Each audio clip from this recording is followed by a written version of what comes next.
Bismillahirrahmanirrahim. Alhamdulillahi rabbil alamin. Ar-Rahmanir Rahim. Maliki yaumiddin. Iyyaka na'budu wa iyyaka nasta'in. Ihdinas siratal mustaqim.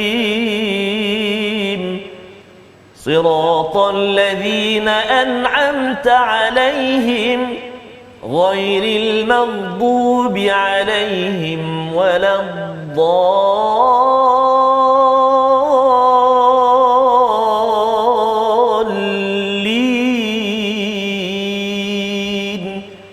Amin. Sadaqallahul azim. Assalamualaikum warahmatullahi wabarakatuh. Alhamdulillah wassalatu wassalamu ala Rasulillah wa ala alihi wa man wala syada la ilaha illallah syadana Muhammadan abduhu wa rasuluhu. Allahumma salli ala sayidina Muhammad wa ala alihi wasahbihi ajma'in. Amma ba'du. Apa khabar tuan-tuan dan puan yang dirahmati Allah sekalian? Kita bersyukur pada Allah Subhanahu wa taala pada hari yang mulia ini kita bertemu dalam My Quran Time baca faham amal, dan kita bersyukur betul-betul kepada Allah Subhanahu wa taala. Allah memberikan kepada kita pelbagai nikmat berkeluarga, nikmat kita bersama dengan individu-individu yang kita sayangi, dan lebih daripada itu ialah kita bersama dengan perkataan kasih sayang daripada Allah Subhanahu Wa Taala untuk sama-sama kita teruskan ulang kaji My Quran Time kita pada hari ini bersama dengan tokoh kita pada hari ini adalah Dr. Yusri Afandi. Assalamualaikum Doktor, apa khabar? Waalaikumsalam warahmatullahi. Ahlan wa sahlan ya Doktor ya. Dan juga bersama dengan Ustaz Tarmizi, apa khabar Ustaz? Alhamdulillah, Al-Fadhil Safas. Alhamdulillah. Ceria hari ni. Oh, ceria gembira masya-Allah Ustaz ya. Masya-Allah. Nak mengulang kaji dan kita bersyukur kerana masih lagi diberi ruang pada hari yang berbahagia ini bersama dengan tuan-tuan yang berada di rumah, yang berada mungkin ada dalam perjalanan Ustaz. Di kampung. Betul. Ataupun bersama dengan ibu ayah masing-masing. Betul, ya, yang kita ucapkan syukur alhamdulillah, terima kasih pada Allah Subhanahu Wa Taala yang memberikan ruang ini dan harapnya terus berkekalan sampai ke syurga Allah Subhanahu Wa Taala. Pada hari ini Ustaz kita nak melihat kepada halaman 359 hingga 364. Mungkin Dr. Yusri Afandi ini Ustaz dah biasa bersama Pertama kali juga. Pertama kali Doktor mungkin boleh perkenalkan sedikit Dr. Yusri Afandi daripada awal dulu di Polimas ya, tapi sekarang ini berada di USIM. Bahagian apa yang doktor mengajar sekarang ni, silakan. Alhamdulillah, saya sekarang berada di Fakulti Pengajian Quran dan Sunnah USIM. Sebelum ni saya bertugas di peringkat Politeknik Malaysia. Alhamdulillah sekarang dapat membatilah sebab sedikit di USIM pula. Alhamdulillah hari ini dapat bertemu dengan Ustaz Fazrul, Ustaz Tarmizi. Alhamdulillah sama-sama kita dapat bincangkan daripada butiran-butiran wahyu insya-Allah. Amin ya rabbal alamin. Alhamdulillah, insya-Allah kita akan memulakan ya pengajian ataupun ulang kaji kita pada ayat yang ke-62 Ustaz Tar ya. Kita nak baca ayat 62 ini berkaitan dengan minta izin. Ini adalah halaman terakhir daripada surah An-Nur, dan bercakap tentang minta izin ini ada banyak kali perkataan minta izin ini berada muncul dalam surah An-Nur. Kita perlukan pencerahan daripada Dr. Yusri sebentar nanti. Kita baca dahulu ayat 62, dan jangan lupa Ustaz ya, ulang kaji kena baca doa juga. Betul, ya. Subhanakala ilmalana illa ma 'allamtana innaka antal alimul hakim. Rabbi zidni ilma. Ya Allah, tambahkanlah keberkatan kebaikan dengan ilmu yang kita pelajari pada hari ini. Jom kita baca dipimpin Al-Fadhil Ustaz Tarmizi ayat 62. Silakan Ustaz. Terima kasih Al-Fadhil Ustaz Fazrul, dan juga yang kita hormati lagi kita muliakan yang bahagia Al-Fadhil Ustaz Dr. Yusri Afandi, tetamu ilmuwan kita pada hari ini. Subhanallah, daripada Kedah lah. Ya. Oh, asal Kedah Ustaz lah. Asal Kedah. Kat mana Ustaz di Kedah lah? Saya tinggal di Jitra. Masya-Allah, hari ini kita bersama dengan tokoh kita dari Kedah. Kan duduk ni sangat sangat kalimah rancak tu Ustaz. Tapi ini rancak yang berilmu dan berpahala insya-Allah. Subhanallah. Baik. Jadi tak lupa pada tuan-tuan dan puan-puan, ayahanda dan bonda, muslimin dan muslimat, sahabat Al-Quran yang dikasihi oleh Allah Subhanahu Wa Taala sekalian, kita nak melihat halaman yang terakhir surah An-Nur Ustaz ya. Dan kita nak baca ayat yang ke-62. Dalam ayat ini pun saja Ustaz diulang beberapa kali kalimah istazan ada kalimah minta izin tu jadi menarik dalam menarik. ayat ni banyak sekali disebut diulang. Mari kita baca sama-sama tuan-tuan dan puan-puan satu ayat iaitu ayat yang ke-62 di halaman 359. A'udzubillahi minasyaitonirrajim. Innamal mu'minuna alladhina amanu billahi wa rasulihi wa idza kanu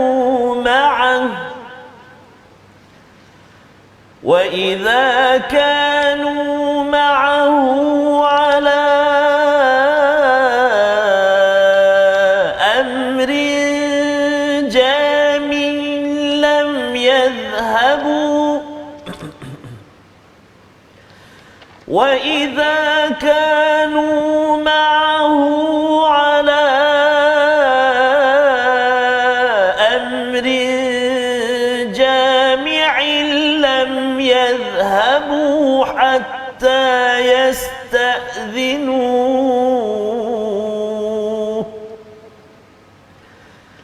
إِنَّ الَّذِينَ يَسْتَأْذِنُونَكَ أُولَئِكَ الَّذِينَ يُؤْمِنُونَ بِاللَّهِ وَرَسُولِهِ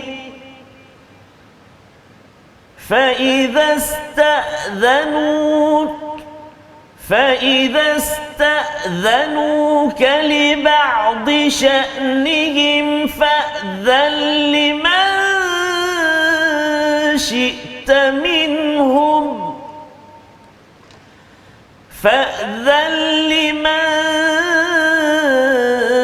شئت منهم واستغفر لهم الله إن الله غفور رحيم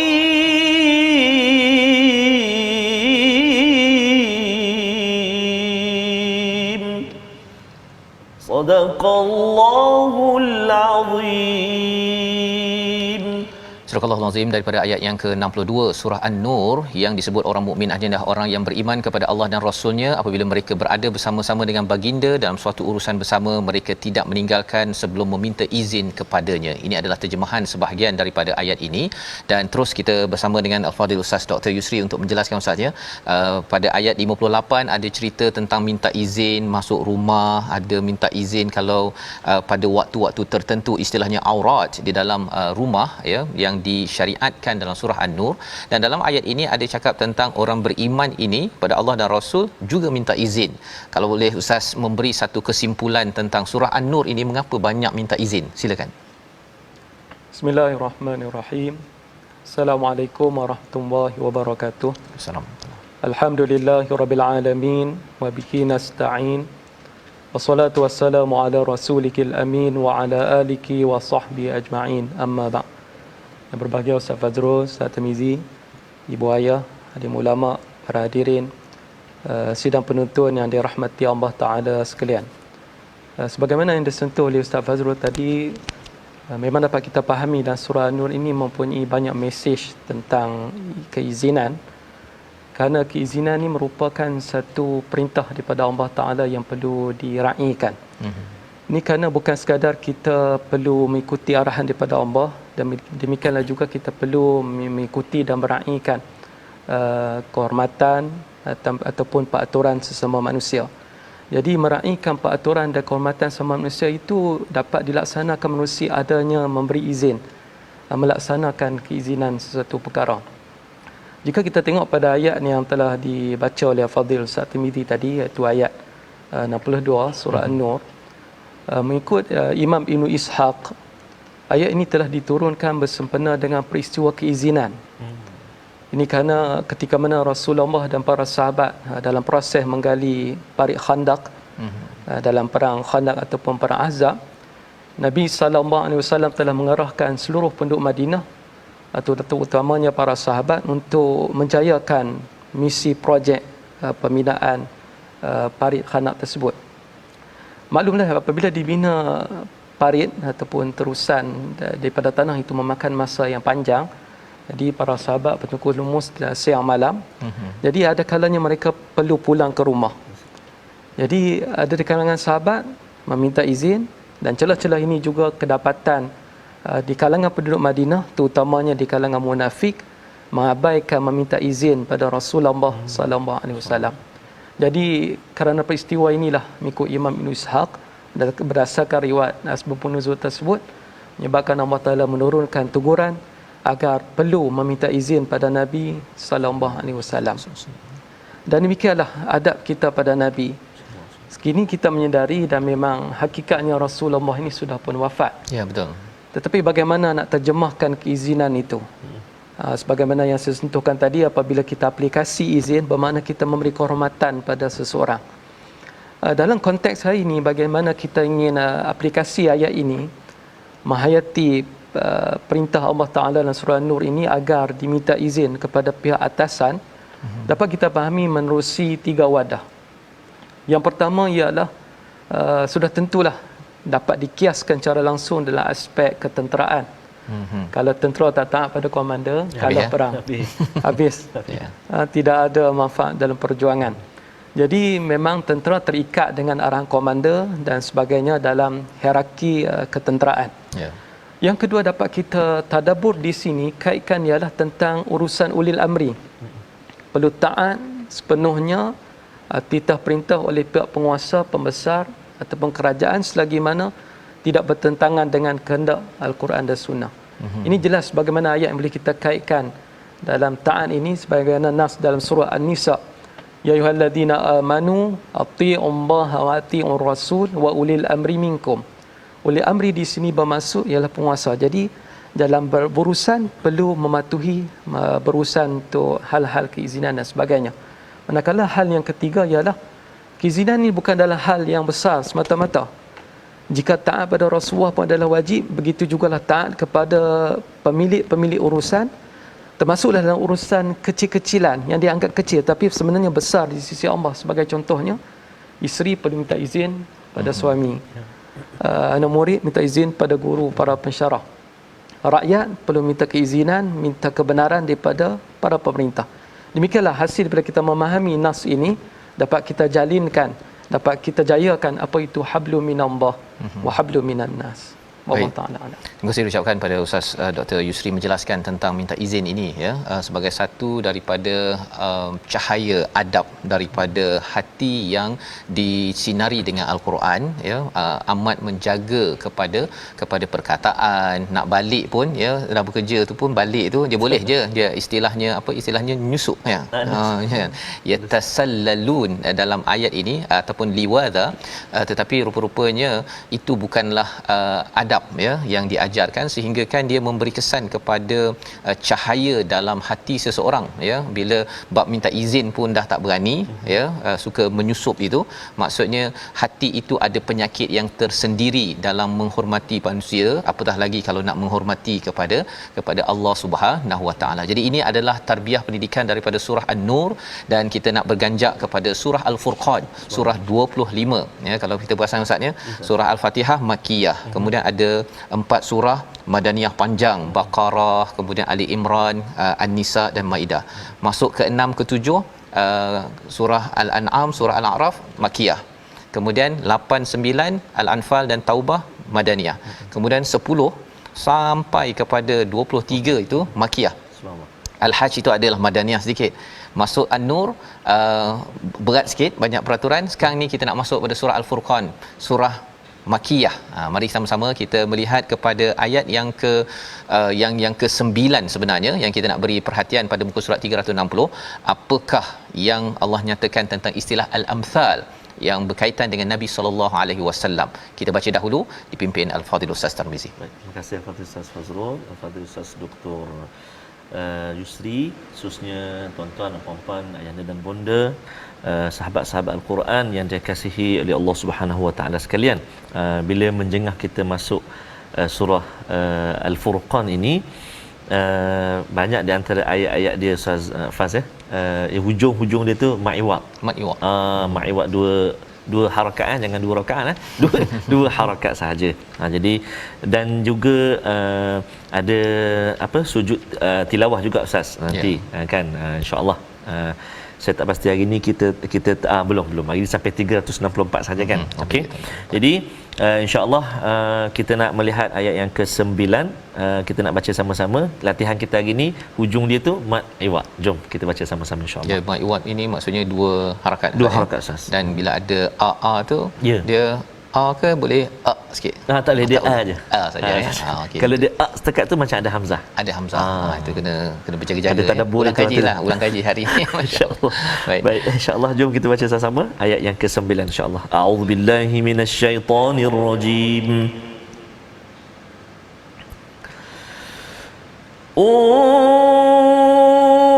انظر كيف ضربوا لك الأمثال فضلوا فلا يستطيعون سبيلا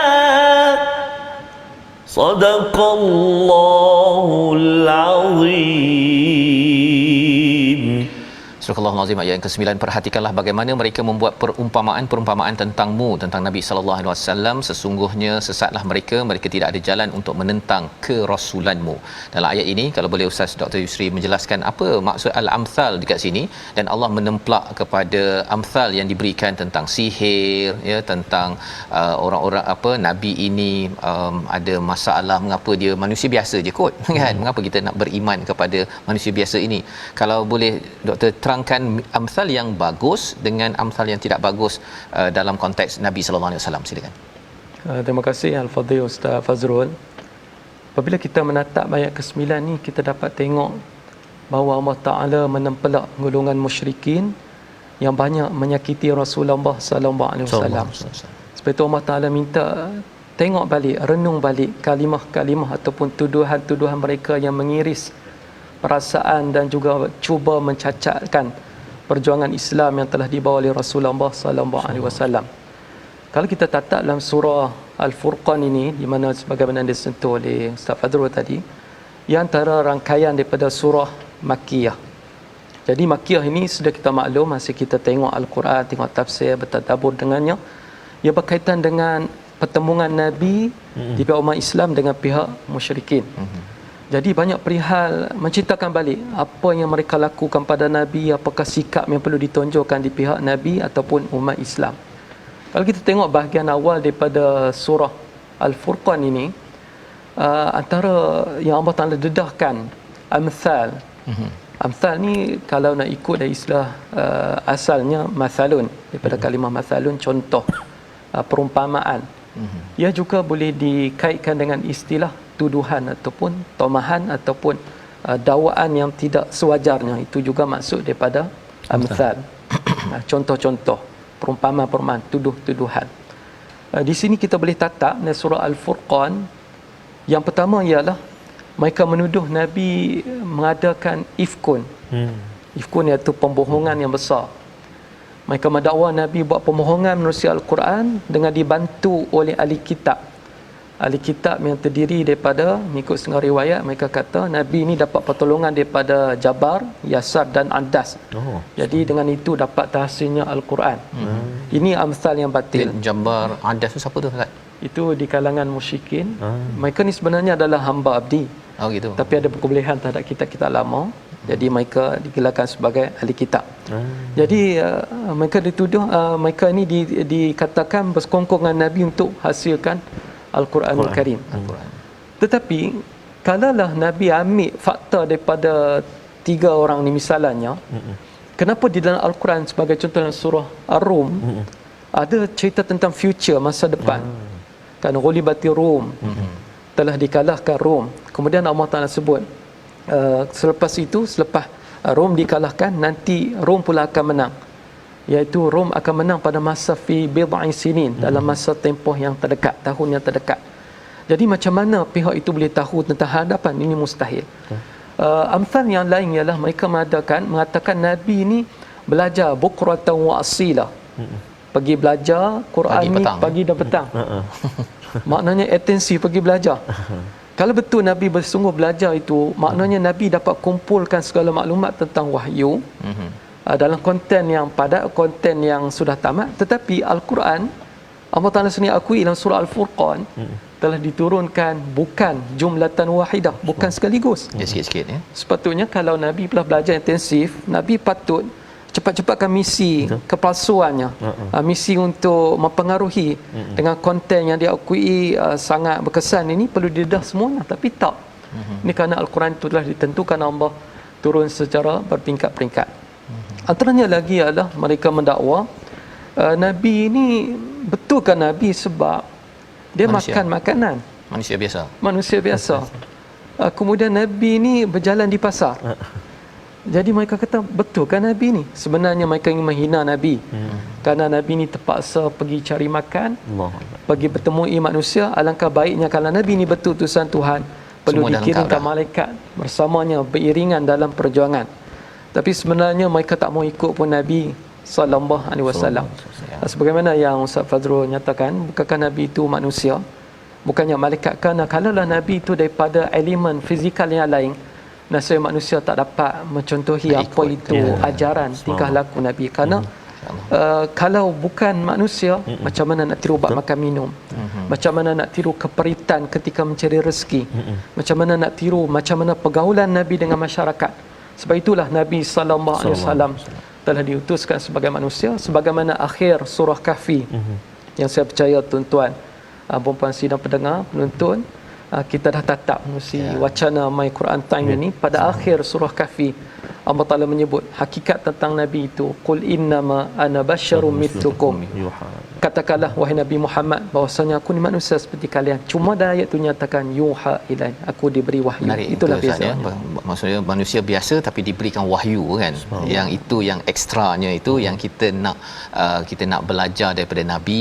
Dan terima kasih diucapkan pada Dr. Yusri yang menjelaskan tentang bagaimana tentang ayat nombor 9 sebentar tadi, amthal, ya, tuduhan yang tidak benar, yang diberikan sifat-sifat yang tidak benar, tapi kita sebenarnya tahu kebenaran Nabi sallallahu alaihi wasallam itu sendiri. Kita berehat sebentar, kita kembali semula dalam My Quran Time, baca faham amal insya-Allah.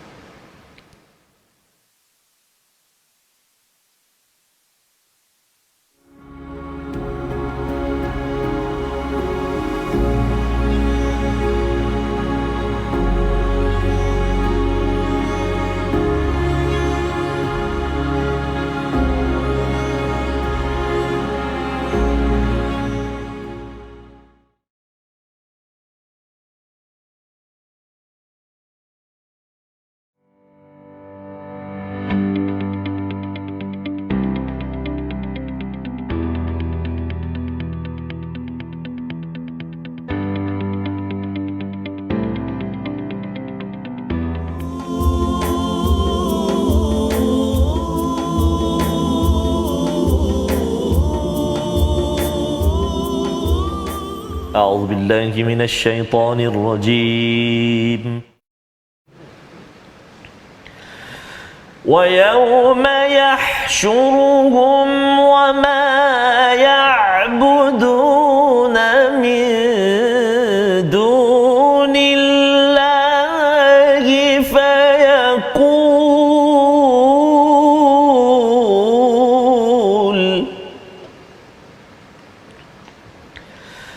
فيقول أأنتم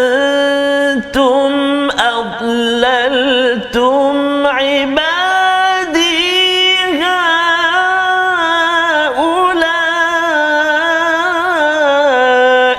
أم هم ضلوا السبيل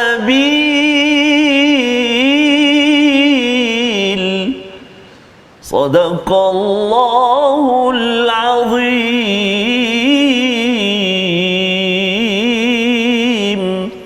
Astagfirullahalazim. Kita kembali dalam My Quran Time baca faham amal pada hari ini, ulang kaji halaman 359 hingga 364 Ustaz Tarmizi ya. Kita bersama dengan bintang ilmuwan kita Al-Fadhil Ustaz Dr. Yusri Afandi yang bertugas di Universiti Sains Islam Malaysia dan sebelum ini di Polymas ya, daripada Kedah pergi ke Nilai ya.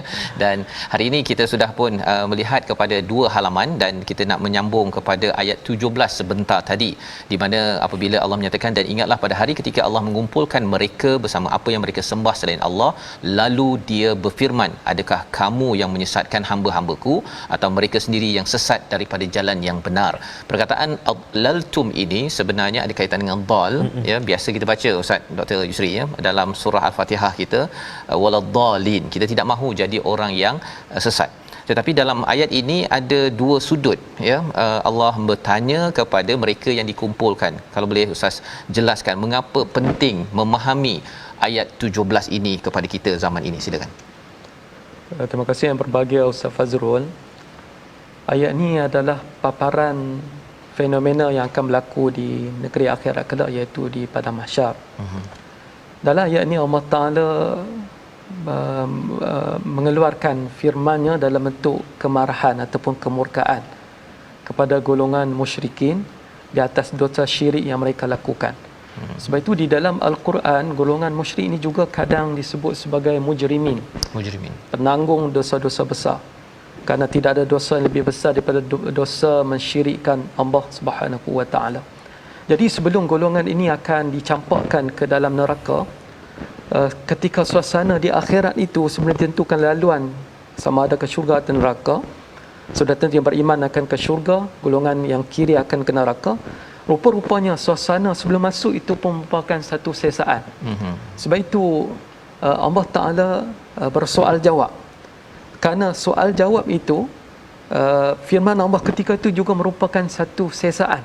Maksudnya bila Allah tanya itu sebelum masuk kena denda, dah tekanan dah Ustaz. Itu dah satu tekanan. Ibarat sebelum masuk lokap, jumpa pegawai penjara pun dah gementar dah takut dah. Ketika ni Allah Ta'ala mengajukan firman-Nya. Kan, adakah di sini di kalangan ahli tafsir menyatakan yang pertama Allah Ta'ala tujukan ayat ini kepada orang yang melakukan syirik itu sendiri. Kenapa kamu sanggup memilih kesesatan? Yang keduanya ialah di kalangan jamhur mufassir menyebut ini sebenarnya ditujukan kepada syuraka, iaitu bahan yang disekutukan oleh penyekutu. Apa maksudnya? Kerana orang menyekutukan Allah ni ada bahan yang mereka sembah, ada ideologi yang mereka pegang. Jadi Allah Ta'ala tanya kepada ideologi itu, tanya kepada bahan yang mereka sembah yang daripada berhala dan sebagainya. Lalu benda-benda ini boleh bercakap berdasarkan pada ayat yang seterusnya, ayat yang ke-18. Perkara yang menjadi sekutu bagi Allah ini mempertahankan diri mereka, bahawasanya mereka bukanlah menyesatkan, tapi manusia itu yang melakukan syirik telah mengambil mereka sebagai bahan sekutu kepada Allah Azza wa Jalla. Ustaz, bila Ustaz cakap tentang berhala kan, kita jelas dah berhala tu nanti kalau katakan di sana nanti mungkinlah kalau dia boleh bercakap kot kan. Ya. Okey, tapi kalau ideologi, siapa yang bercakap pula ideologi tu bila sampai ke akhirat nanti? Ideologi tu jadi rama-rama ke macam mana tu Ustaz? Ya. Bagus soalan daripada Ustaz Fazrul. Ini menunjukkan betapa gerunnya keadaan akhirat. Kerana perkara yang menyebabkan syirik, perkara yang mencetuskan kejahatan, semua akan menjadi saksi hari itu. Kan antaranya diri kita akan bercakap, tubuh badan akan bercakap. Jadi apabila dikaitkan dengan ideologi, biasanya manusia mencetuskan ideologi ini mesti catatan. Menuliskan bahan-bahan bercetak, buku. Jangan kita nampak buku, kadang gadget itu pun menjadi peletakan pada ideologi, sebaran ideologi. Ini sangat membimbangkan dalam masyarakat kerana setengah orang faham jenayah kepada Allah, dosa pada Allah ini adalah bab sembah selain pada Allah. Sebenarnya yang membabitkan soal ideologi, ajaran-ajaran yang asing ini banyak memegang minda, mempengaruhi, termasuklah mempengaruhi jiwa orang beriman. Ini satu benda yang perlu diatasi agar kita pulang kepada Allah dalam keadaan yang bersih.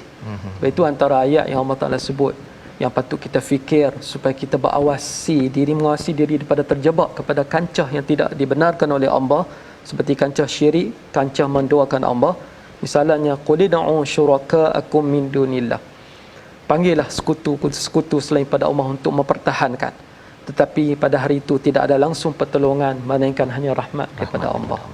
InsyaAllah. Terima kasih diucapkan penjelasan daripada Ustaz sebentar tadi Ustaz, pasal kita ulang banyak kali Fatihah kita waladdallin, ingatkan sama ada jadi orang Kristian ke, orang Yahudi ke, ataupun sembah berhala yang macam-macam bentuk tu kan. Tapi rupanya ideologi ya, rupanya guna internet, kita baca buku, kita bercakap dengan orang, tapi kalau orang itu membawa ideologi, idea yang mensyirikkan Allah ataupun menaikkan hedonism ataupun hiburan lebih tinggi daripada al-Quran, maka itu adalah juga sebagai syuraka Ustaz ya, seperti mana yang Ustaz nyatakan sebentar tadi. Baik, alhamdulillah kita bergerak kepada halaman 362 ya, satu perkataan daripada Rasul yang amat menyayat hati pada ayat 30. Kita nak baca bersama-sama dan kita nak melihat apa yang dimaksudkan oleh Rasul dengan istilah mahjura pada ayat yang ke-30, dan lebih daripada itu ialah bagi kita zaman ini, kalau katakan apa maksud sebenar ayat ini. Kita baca bersama Ustaz Tirmizi. Terima kasih Al-Fadhil Ustaz Fazrul, Al-Fadhil Ustaz Dr. Yusri, khususnya ayahanda dan bonda, tuan-tuan dan puan-puan sahabat Al-Quran, pencinta Al-Quran yang senantiasa bersama dengan Al-Quranul Karim. Betul Ustaz Faz, ayat yang ke-30 saya pernah dengar, saya tak silap Imam Syekh Mishari ke macam tu, bila baca ayat ni dia teresak-esak. Mungkin menghayati apa maksud apa di sebalik ayat yang ke-30 ni. Jadi mari kita cuba ayat yang ke-30. A'udzubillahi minasyaitonirrajim. Wa qala ar-rasulu ya rabbi inna qaumi ittakhadhu hadzal qur'ana mahjura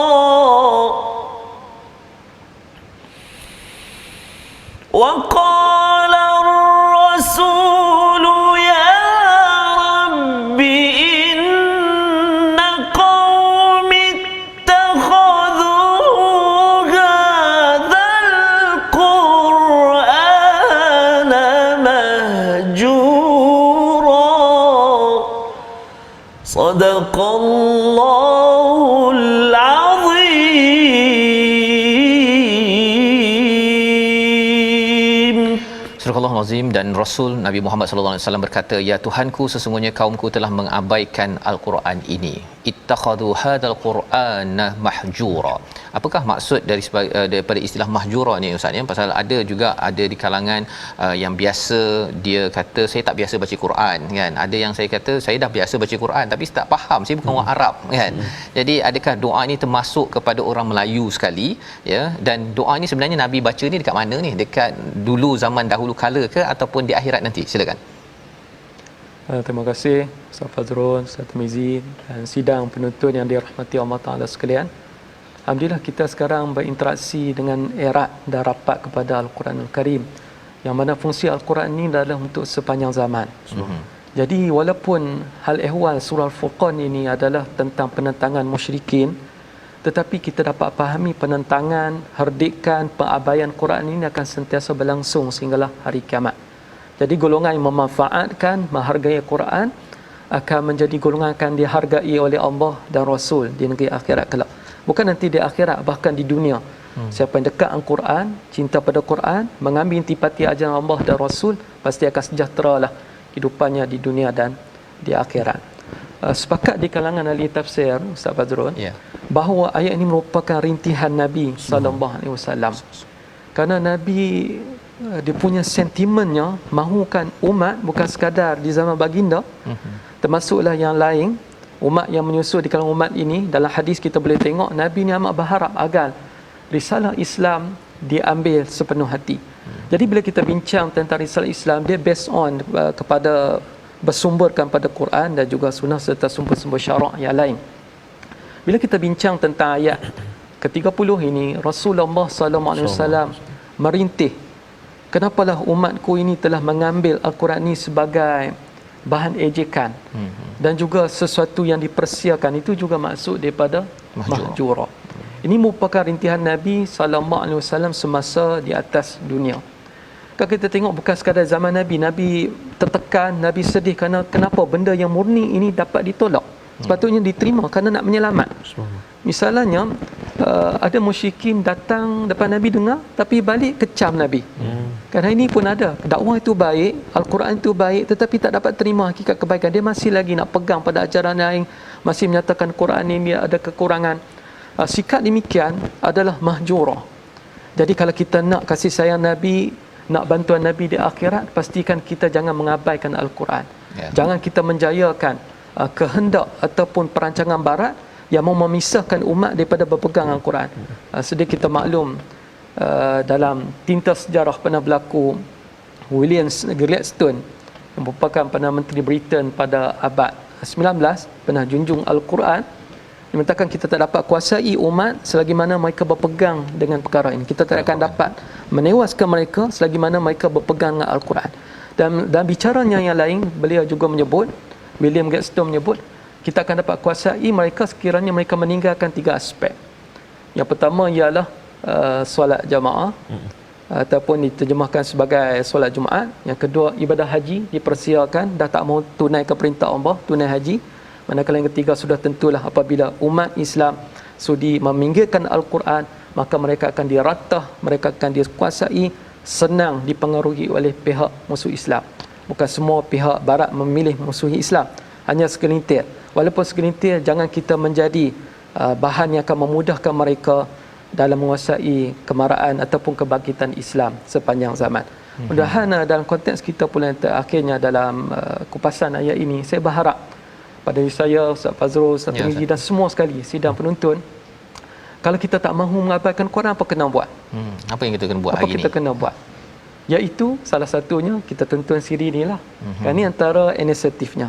Kalau tak dapat tuntun pun, pastikan di rumah kita baca Quran, hayati Quran, kerana Nabi sallallahu alaihi wasallam menyebut iqra'ul Quran fa innahu ya'ti yaumal qiyamah syafi'an li ashabi. Bacalah Quran kerana ia akan datang di akhirat sebagai pembantu bagi para pemiliknya. Mudah-mudahan kita dapat amalkan ayat ini dalam menghargai Al-Quran, bukan mengabaikan Al-Quranul Karim. Insya-Allah ya, itu adalah kefahaman rintihan Nabi ketika masih hidup ya tentang perkara ini yang dirakamkan oleh Allah Subhanahu Wa Taala.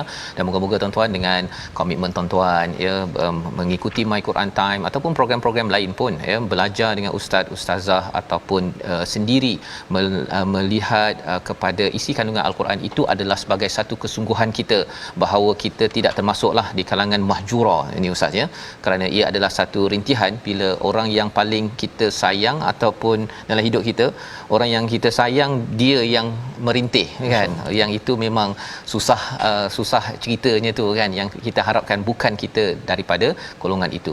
Dan kita bergerak kepada halaman 363 pada ayat 43 ya, di mana kita akan bertemu dengan istilah hawa ya, hawa iaitu hawa nafsu.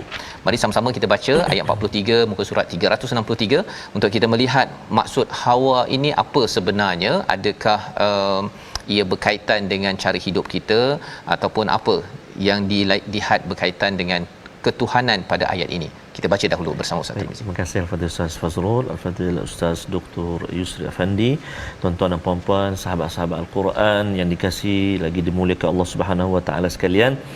Mudah-mudahan ya, saban hari, setiap hari kita bersama dengan My Quran Time contohnya 3 kali sehari, pukul 12, pukul 10 malam, pukul 11 malam, kemudian subuh pula pukul 6 pagi.